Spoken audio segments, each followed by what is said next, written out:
Hello and welcome to the second and last part of our series on the cost of capital. Let's start by talking about some of the factors that influence the WACC. First, there's uncontrollable factors, uncontrollable by the firm, like market conditions, interest rates, the market risk premium or what investors expect, want, their appetite for risk, tax rates, and in an international context, foreign exchange, inflation, country risks. These are major factors that are going to change the WACC of the firm. Some controllable factors are, well, the capital structure of the company, how much debt, how much equity, the dividend policy, how much of the revenues or the net income that the company has, their cash flows, is going to be distributed to investors. And then there's investment policy. Where is the company going to invest? We're going to see that riskier projects have generally higher cost of equity. Once we calculate the WACC for the firm, is it okay to use it for everything? The answer is no. So talk about Siemens, for example, a company that amongst its 20 different divisions has aerospace, marine, mining, chemical, pharmaceuticals.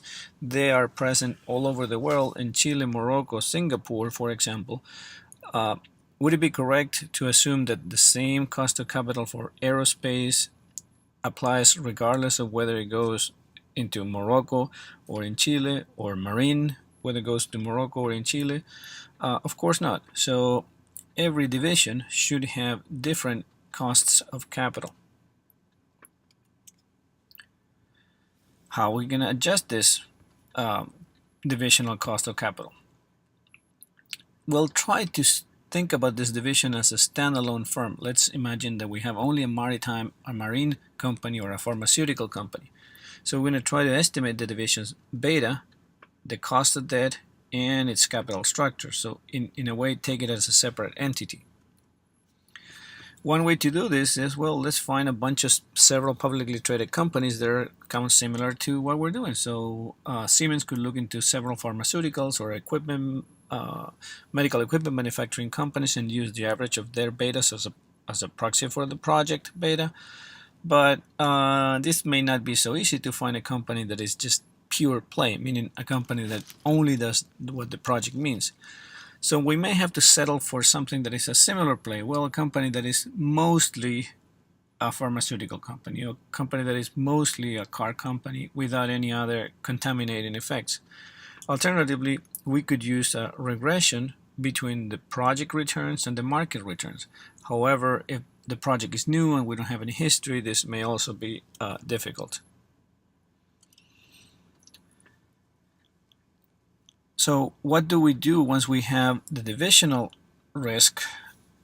How do we adjust it for project specific? Well, let's begin with the divisional cost of capital, and then let's use some adjustment, some judgment to adjust this up or down depending on whether this is going to be an easier, less risky project or a more complicated project. Some mistakes to avoid. I think we talked about this in the first video. We always need to use current instead of historical costs of debt.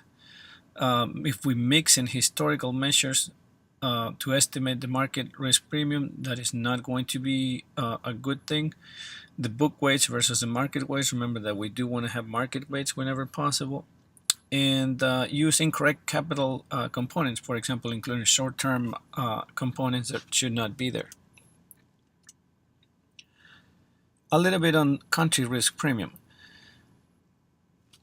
This is something that we're supposed to add to the market risk premium that we expect in general. So if you remember the formula for the CAPM, where we had the risk-free rate, the market risk premium, the beta, or the return on the market minus the risk-free rate, well, we should add this country risk premium to the mix here. And if you look at it, for example, doing business in Abu Dhabi seems to be just 0.71% more require more return than doing business in the US. This premium is compared to the US. And if you look at this list, if we want to go to Argentina, we should probably expect at least 9.25% more than if we go to Australia, which is the same risk as the US. Or we go down the line, countries like Chile and China are only 0.86% higher premiums than staying here in the US. So these, for example, are some factors that we need to consider. And lastly, we need to do some foreign exchange adjustments if the cash flows are in foreign currency. And here we have basically two options. One option is to take the WACC that we calculated for the US and turn it into a WACC foreign. How are we going to do this? By using IRP or PPP, and then we can calculate an MPV in foreign currency. We're going to have the cash flows in foreign currency, let's say Brazilian reais. Then we're going to calculate the MPV in Brazilian reais. That MPV is, of course, at time zero, and we can translate that MPV into a USD MPV using the spot rate. Alternatively, we can change the cash flows for every year by forecasting future exchange rate. Again, we can use IRP, PPP, or we can use some other method of estimating, and then take all the cash flows in US dollars, and now we can use the WACC US dollar to calculate the MPV in US dollars. Remember that your investors care about the MPV in dollars, not the MPV in Brazilian reais or in Chilean peso.